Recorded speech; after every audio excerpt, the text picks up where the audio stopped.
I was a student in the 60s, a time of social upheaval and questioning, and on a personal level, an awakening sense of idealism. The war in Vietnam was raging, the civil rights movement was underway, and pictures had a powerful influence on me. Our political and military leaders were telling us one thing, and photographers were telling us another. I believe the photographers, their images fueled resistance to the war and to racism. They not only recorded history, they helped change the course of history. Information represented by journalism, specifically visual journalism, can bring into focus both the benefits and the costs of political policies. It puts a human face on issues which from afar can appear abstract or ideological or monumental in their global impact. It gives a voice to those who otherwise would not have a voice. Society's problems can't be solved until they're identified. Seeing that war created such incredibly high stakes for everyone involved and that visual journalism could actually become a factor in conflict resolution, I wanted to be a photographer in order to be a war photographer. But I was driven by an inherent sense that a picture that revealed the true face of war would almost by definition be an anti-war photograph. I saw that the front lines of contemporary wars are not on isolated battlefields, but right where people live. This is a scene of house-to-house fighting in Mostar, neighbor against neighbor. Dead Serbian soldiers were collected after a battle and used as barter for the return of prisoners or Bosnian soldiers killed in action.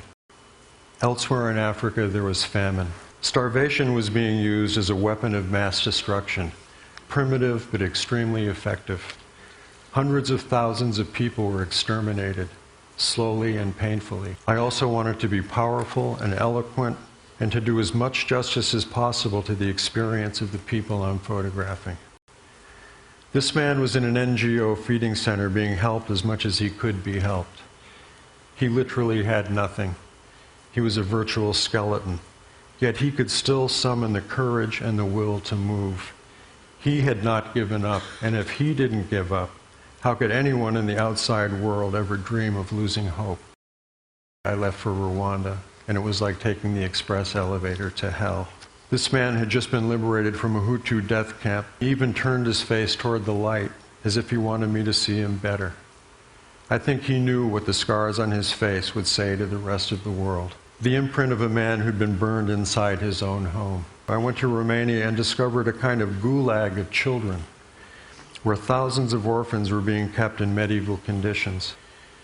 Children who couldn't be supported by their families were raised in government orphanages. Children with birth defects were labeled incurables and confined for life to inhuman conditions. These heroin addicts in detox in Pakistan reminded me of figures in a play by Beckett, isolated, waiting in the dark, but drawn to the light. In 2000, I began documenting global health issues, concentrating first on AIDS in Africa. I tried to tell the story through the work of caregivers. So many children have been orphaned by the epidemic that grandmothers have taken the place of parents. A hospital in Zambia. A nourished child being measured as part of a supplemental feeding program. A boy who lost a leg to a leftover mine. I'd witnessed immense suffering in the Islamic world, from political oppression, civil war, foreign invasions, poverty, famine. I understood that in its suffering, the Islamic world had been crying out. Why weren't we listening?